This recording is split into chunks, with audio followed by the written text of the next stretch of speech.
Harvester of Sorrow is a police procedural. It's a thriller, and it's about a police detective by the name of Ezekiel Marrs. And in this case, he's dealing with child murders, drug running, and voodoo. I've always been in police procedurals. I really like Ed McBain, some other writers that do that sort of thing. Ed McBain, for example, wrote 52 books on one character, basically, Steve Carella. And I was trying to mimic kind of the same thing. And I've always enjoyed reading about voodoo and cults and that sort of thing. So it was just kind of a no-brainer for me to do the suspense thing with the voodoo. And dealing with cops was a big deal. I wanted to get into that, so I didn't want to do straight horror. So there are horror elements in the book, but it's really about police procedures.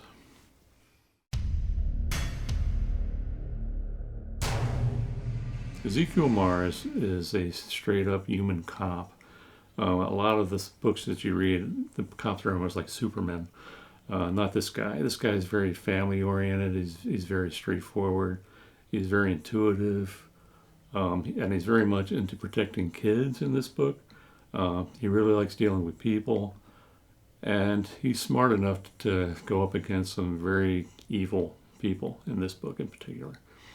I wanted Marrs to be a good cop, because there's so much going on now about crooked cops and cops not being sympathetic and all that stuff. And Marrs is very sympathetic with folks. He's there to protect them, which is what he thinks that's his major job as a cop, is to protect the people. He doesn't have any ego, really. He loves his family. He's very much a family man. That comes across pretty well in the book.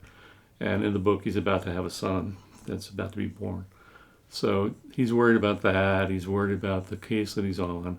And all the stuff that's going on in the background feeds his character.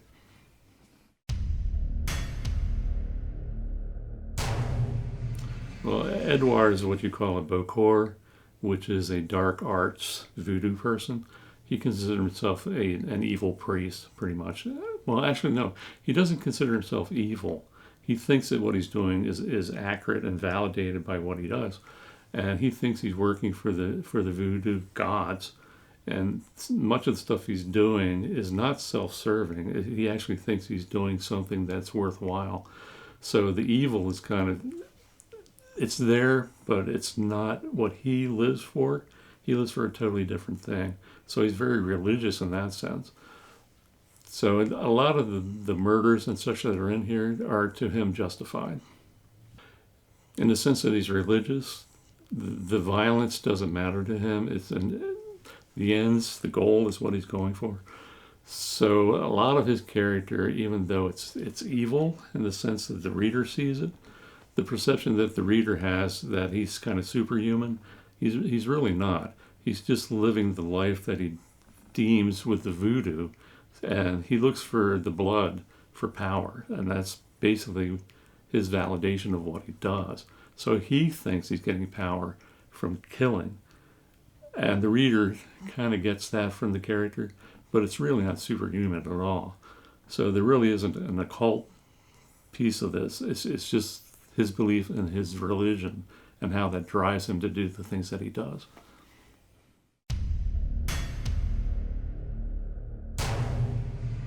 Yeah, Joy Moonjean is his lover and partner. And she's unlike him in the sense that she doesn't get the religious part of it. She's in it for the money, for the glory. There's a chapter in there where she's in a jewelry store, and it's all about how she looks and how she feels. And Edouard is totally different. Edouard is doing it because he thinks it's a religious thing that he needs to do. For her, it's totally different. So the drug aspect in the book, that's almost entirely her thing, not so much Edouard. Edouard's for the voodoo side. She's for the more capitalistic, let's get some more money kind of a thing.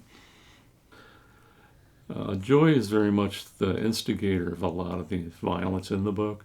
She's the one that kidnapped the kids. She's the one that's dealing with the drug dealing aspect of the book. In that sense, Edouard's in the background. and she's doing the stuff that needs to be done to support him.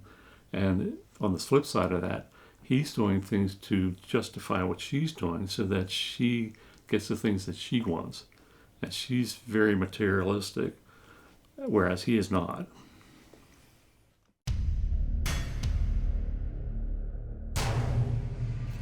Edward is very skilled in knife work, and his choice of weapon is a karambit. And he's able to twirl the knife and do all kinds of things. The reason I went with that is because I didn't want to use guns in the book. There really is no gunplay in the book at all. Even the police don't use guns typically. So the karambit I thought was interesting because it's almost like a martial arts kind of a thing.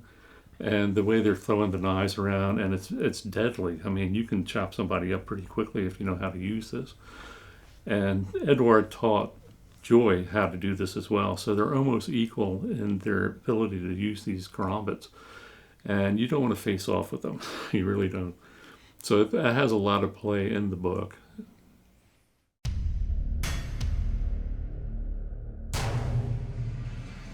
I developed New Warfield. It's a totally fictional city.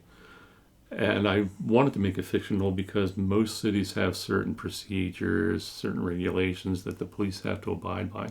I didn't want to get into that. So I basically created New Warfield based on Wilmington, Delaware. So a lot of the stuff that you read in the book, if you live in Delaware, you'll kind of catch some of the phrasing and such.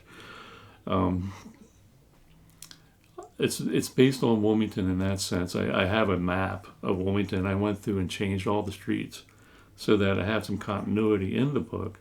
And the setting is basically a small city. So New Warfield is a small city similar to Wilmington.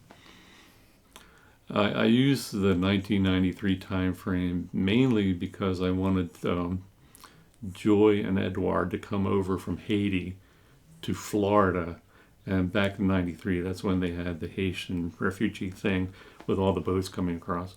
So I wanted the two of them to be on the same boat coming over to Florida. And then their campaign throughout the U.S., basically going up the East Coast, the 95 corridor. So New Warfield is somewhere on the East Coast, but it's not really located anywhere in there. But by doing 1993, I had to go back and see what law was like back then. I had to know what TV shows were on, what movies are out, all that sort of research that I had to do. So 93, for example, they didn't really have a lot of the things that we have now. So a lot of the genetic stuff is not there. They didn't have any of that DNA kind of thing back then. It was just starting, but they had no database or anything to use for that. So I had to go through and figure out what cars they were driving. There's a lot of research involved with setting it at 93.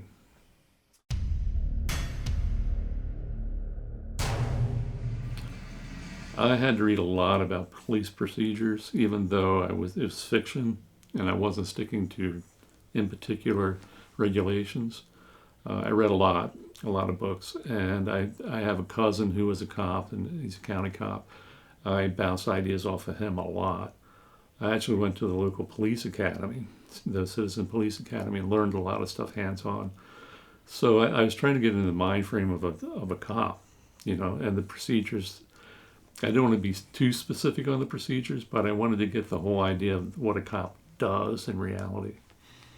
I've always been interested in voodoo, the culture, and I looked into Santeria, which is in Cuba. A lot of the voodoo came from Africa, obviously, but Haiti is where, to me, the central point is for voodoo. If you go to New Orleans, they have voodoo there, but it's totally commercialized. It's not actually voodoo in the sense that Haiti is. So I had to make sure that Edward and Joy came from Haiti, because that, to me, is where voodoo is situated. So using the voodoo, but in the book, voodoo is kind of stretched in the sense that Edward is using it for his own purposes. So someone who actually practices voodoo would not agree with a lot of what's in the book, because it flaunts the whole thing that they believe in. So Edward is basically bastardizing voodoo and using it for his own purposes, and a lot of the violence and so forth is based on the way he perceives voodoo, not the way an actual practitioner does. One of the things I liked about writing this book is the research. I'm very much I'm basically a research guy, and I mean, that's what I do for my editing jobs and so forth. So the research aspect of it was very much fun for me, and to be able to use that in a fictional sense is kind of cool. So you have to have some literary license. So you have to go beyond what's real, but put enough real in there so that people think it's real. So you can bury a grain of falsehood in a mountain of truth, and research helps you do that, which is kind of cool.